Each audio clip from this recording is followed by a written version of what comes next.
Hi dears, welcome back. ഇന്നും ഒരുപാട് പേരുടെ റിക്വസ്റ്റ് മാനിച്ചുകൊണ്ട് തന്നെയാണ് കേട്ടോ ഈ ഒരു ഡേ ഇൻ മൈ ലൈഫ് ചെയ്യാമെന്ന് വിചാരിച്ചിട്ടുണ്ടായിരുന്നത്. ഇതൊരു ദിവസം നടക്കുന്ന പരിപാടികൾ തന്നെയാണ്. പക്ഷേ ഇതൊരൊറ്റ ദിവസം ഷൂട്ട് ചെയ്തതല്ല കേട്ടോ, ഒരുപാട് ദിവസങ്ങളിലായിട്ട് ഷൂട്ട് ചെയ്ത് വെച്ചതാണ്. രാവിലെ വീട്ടിലെ ജോലികളൊക്കെ കഴിഞ്ഞിട്ട് തന്നെയാണ് കേട്ടോ ഞാൻ എൻ്റേതായിട്ടുള്ള ആവശ്യങ്ങൾക്ക് വേണ്ടിയിട്ട് സമയം കണ്ടെത്തുന്നത്. വീട്ടിൽ ഞങ്ങൾ ജോയിൻറ്റ് ഫാമിലി ആയിട്ടാണ് ഉള്ളത്. രണ്ട് ഇളച്ചിമാരും പിന്നെ അതുപോലെ ഉമ്മ ഉപ്പ ഇളച്ചൻ, അങ്ങനെ ഒരു നീണ്ട ഫാമിലി തന്നെയാണ് കേട്ടോ ഞങ്ങളുടേത്. മക്കൾ രാവിലെ തന്നെ സ്കൂളിൽ പറഞ്ഞയച്ചു കഴിഞ്ഞാൽ പിന്നെ ഞങ്ങൾ വീട്ടിലെ ജോലികളെല്ലാം ഷെയർ ചെയ്തിട്ടാണ് കേട്ടോ എടുക്കാറ്.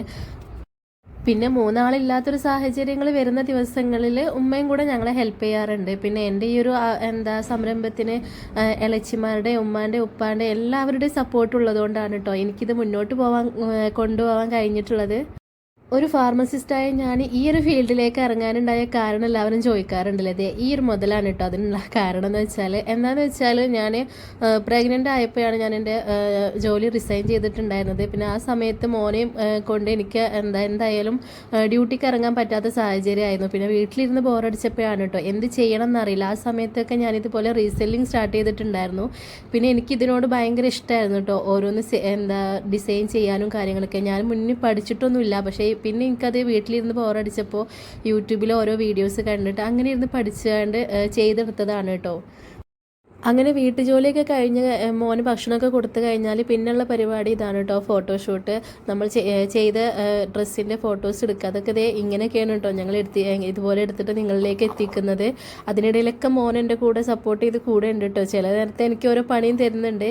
പിന്നെ അതൊക്കെ കഴിഞ്ഞാൽ ഓരോ ഫോട്ടോസ് എടുത്ത് കൊറിയർ അയക്കാനുള്ളത് പാക്ക് ചെയ്യണം. അങ്ങനെ ഒരുപാട് പണികൾ അപ്പോഴും ബാക്കി കിടക്കുന്നുണ്ട്. ഇതെല്ലാം ഒരു ദിവസം നടക്കുമെന്ന് ചോദിച്ചാൽ 24 മണിക്കൂർ സത്യം പറഞ്ഞാൽ എനിക്ക് തികയാറില്ല കേട്ടോ. ഞാൻ ഒരു ദിവസം ഫോട്ടോഷൂട്ടാണെന്നുണ്ടെങ്കിൽ അത് അർജൻറ്റ് കൊറിയർ അയക്കണം എന്നുണ്ടെങ്കിൽ ഞാനത് പെട്ടെന്ന് അയക്കും. ഇല്ല എന്നുണ്ടെങ്കിൽ അത് മാത്രം ബാക്കി ഹോൾഡ് ചെയ്ത് വെച്ചിട്ട് അത് മാത്രം പാക്ക് ചെയ്ത് അയക്കാനുള്ള ഇതിൽ വെക്കും കേട്ടോ. എൻ്റെ കൊറിയർ ബോയ് എപ്പോഴും എൻ്റെ ഇക്ക തന്നെയാണ്. കാരണം ആളുടെ സപ്പോർട്ട് ഇല്ലെങ്കിൽ എനിക്ക് ഒരിക്കലും ഈ ഒരു ഫീൽഡിൽ എത്താൻ പറ്റുന്നുണ്ടായിരുന്നില്ല. ആൾ തന്നെയാണ് കേട്ടോ എന്നെ എല്ലാ കാര്യത്തിനും സപ്പോർട്ട് ചെയ്തിട്ടുള്ളത്. ചിലരെന്നോട് ചോദിക്കാറുണ്ട് ഈ മോനെ വെച്ച് വീട്ടിലെ കാര്യങ്ങളും നോക്കിയിട്ട് എങ്ങനെയാണ് ഇതൊക്കെ കഴിയുന്നത് എന്നല്ലേ.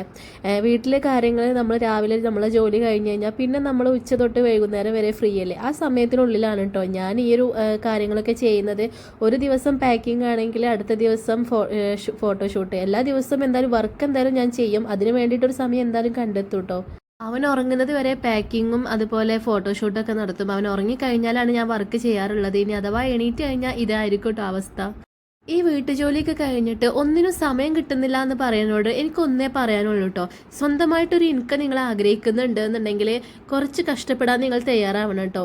കാരണം നമ്മൾ ഒരു ഇൻകം എന്ന് പറയുന്നത് നമുക്ക് കിട്ടുന്ന നമ്മൾ ചോര നീരാക്കി കിട്ടുന്ന ഒരു പൈസയാണ്. ആ പൈസ നമ്മളുടെ ആവശ്യങ്ങൾക്ക് വേണ്ടിയിട്ട് മാത്രമല്ല, കാരണം നമ്മളുടെ മക്കളുടെ കാര്യങ്ങൾക്കും നമ്മളെ ഹസ്ബൻഡിനെ ഹെൽപ്പ് ചെയ്യാൻ പറ്റുന്നെങ്കിൽ അതൊക്കെ നമുക്ക് കിട്ടുന്ന ഏറ്റവും വലിയൊരു അംഗീകാരം തന്നെയാണ് കേട്ടോ. അങ്ങനെ ഉച്ചയ്ക്ക് മോനെ ഉറക്കിയിട്ട് ചെയ്യുന്ന വർക്കാണ് കേട്ടോ. അത് മാത്രമല്ല, അത് കഴിഞ്ഞിട്ട് മീഷോന്ന് വരുന്ന കൊറിയേഴ്സ് നിങ്ങൾക്ക് വേണ്ടിയിട്ട് ഇതുപോലെ വീഡിയോസ് എടുത്ത് പോസ്റ്റ് ചെയ്യണ്ടേ, അതും കൂടെ ഇതിൻ്റെ കൂടെ നടക്കുന്നുണ്ടേ. പിന്നെ എൻ്റെ വർക്ക് സ്പേസ് ഒന്ന് കാണിച്ചു തരാം കേട്ടോ. ഞങ്ങളുടെ റൂമിൽ തന്നെ മോൻ്റെ സ്റ്റഡി ടേബിളാണ് കേട്ടോ എൻ്റെ വർക്ക് സ്പേസ് എന്ന് പറയുന്നത്. സ്റ്റഡി ടേബിളിൻ്റെ അവിടെ തന്നെ ഞാൻ ക്യാമറ വെച്ചിട്ടാണ് കേട്ടോ വർക്ക് ചെയ്യുന്നത്. ഒരു ആൾമറയിൽ എൻ്റെ വർക്കിൻ്റെ സാധനങ്ങളും കൂടെ വെച്ചിട്ടുണ്ട്.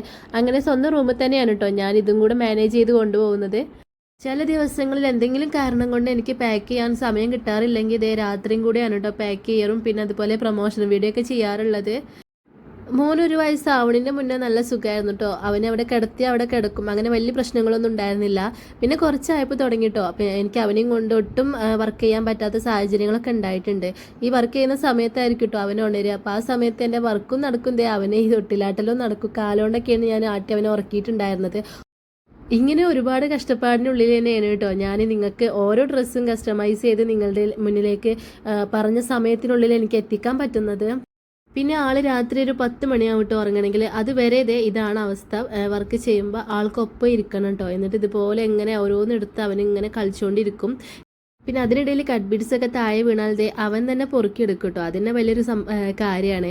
പിന്നെ എൻ്റെ വലിയ മോനെ എന്നെ ഇതിനൊക്കെ ഹെൽപ്പ് ചെയ്യാറുണ്ട് കേട്ടോ. ആളുടെ പഠനം കഴിഞ്ഞ് കഴിഞ്ഞാൽ അവനെ പഠിപ്പിക്കുന്നത് ഒരു ജോലിയുണ്ട്. അത് കഴിഞ്ഞ് കഴിഞ്ഞാൽ പിന്നെ അവൻ ഇതുപോലെ എന്തെങ്കിലുമൊക്കെ എനിക്കൊരു പണി തരിക കേട്ടോ. അപ്പോൾ ആൾക്ക് ഭയങ്കര ഇഷ്ടമാണ് എൻ്റെ കാര്യത്തിൽ ഇങ്ങനെയൊക്കെ ഹെൽപ്പ് ചെയ്യാൻ വേണ്ടിയിട്ട്.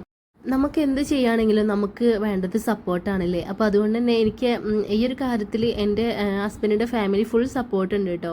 അതുകൊണ്ട് തന്നെയാണ് എനിക്ക് മുന്നോട്ട് പോകാൻ കഴിഞ്ഞിട്ടുള്ളത്. പിന്നെ ഹസ്ബൻഡാണ് എൻ്റെ എല്ലാ കാര്യത്തിനും, ഇപ്പോൾ കൊറിയർ അയക്കണം എന്നുണ്ടെങ്കിലും അതുപോലെ ഡ്രസ്സ് അവിടുന്ന് പർച്ചേസിങ്ങിന് ഒക്കെ എൻ്റെ കൂടെ പോരാറുള്ളതും മൂപ്പര് തന്നെയാണ് കേട്ടോ. അതുകൊണ്ട് തന്നെയാണ് എനിക്കിത് മുന്നോട്ട് കൊണ്ടുപോകാൻ സാധിച്ചിട്ടുള്ളത്. പിന്നെ ഈ ഒരു ദിവസം നമുക്കൊരു ദിവസത്തിൽ ചെയ്യാൻ പറ്റുന്നതിന് മാക്സിമം ഞാൻ ചെയ്യുന്നുണ്ട്. ഇപ്പം മോന് 2-2.5 വയസ്സായിട്ടുണ്ട് കേട്ടോ. അന്ന് ഞാനെടുത്ത അത്ര എഫേർട്ടൊന്നും ഇപ്പം എനിക്കില്ല. കാരണം മോന് കുറച്ച് വലുതായപ്പോൾ ആളും കുറച്ച് ഇപ്പോൾ ഹെൽപ്പ് ചെയ്യാനൊക്കെ തുടങ്ങിയിട്ടുണ്ട് കേട്ടോ. ഇതുപോലെയൊക്കെ ചില രാത്രികളെ എൻ്റെത് ഇതുപോലെ ആയിരിക്കും കേട്ടോ. മക്കളും ഇക്കൊക്കെ ഉറങ്ങിയതിന് ശേഷം ഫ്ലാഷ് ലൈറ്റ് ഓൺ ആക്കിയിട്ടാണ് കേട്ടോ ഞാൻ വർക്ക് കംപ്ലീറ്റ് ചെയ്തിട്ടുണ്ടായിരുന്നത്. അങ്ങനെ ഓരോ ദിവസവും പല രീതിയിലാണ് എൻ്റെത് പോകുന്നത്. അപ്പോൾ എൻ്റെ ഒരു ദിവസം എങ്ങനെയൊക്കെയാണ് കേട്ടോ. പിന്നെ ഇതിൽ നിന്നൊക്കെ നിനക്ക് എന്താ കിട്ടുന്നതെന്ന് ചോദിക്കുന്നവർക്ക് വേണ്ടിയിട്ട് വേറൊരു വീഡിയോ ഞാൻ ചെയ്യാം കേട്ടോ. പിന്നുണ്ടല്ലോ, നമുക്ക് ജീവിതത്തിൽ എന്തെങ്കിലും ഒരു അംബീഷൻ വേണം കേട്ടോ. ഒരു അംബീഷൻ ഉണ്ടെന്നുണ്ടെങ്കിൽ ആ ഒരു അംബീഷനിലേക്ക് എത്തിക്കാൻ വേണ്ടിയിട്ട് നിങ്ങൾ എന്തെങ്കിലുമൊക്കെ ഒരു ചെറിയ പ്രയത്നം നടത്തിയാൽ മതി. പടച്ചവൻ അവിടെ തന്നെ നിങ്ങളെ എത്തിക്കൂട്ടോ. എനിക്ക് സത്യം പറഞ്ഞാൽ ഒരുപാട് സ്വപ്നങ്ങളുണ്ട്. അതിലേക്കുള്ളൊരു ചവിട്ടുപൊടി മാത്രമാണ് കേട്ടോ എൻ്റെ ഈ ഒരു ഡിസൈനിങ് വേൾഡ് എന്ന് പറഞ്ഞാൽ. നമുക്ക് കഴിയാത്തതായിട്ട് ഒന്നുമില്ല കേട്ടോ ഈ ലോകത്ത്. അപ്പോൾ എന്തായാലും എൻ്റെ ഈ ഒരു ഡേ നിങ്ങൾക്ക് ഇഷ്ടമായിട്ടുണ്ടെന്നുണ്ടെങ്കിൽ ലൈക്ക് ചെയ്യാനും സപ്പോർട്ട് ചെയ്യാനും മറക്കല്ലേ.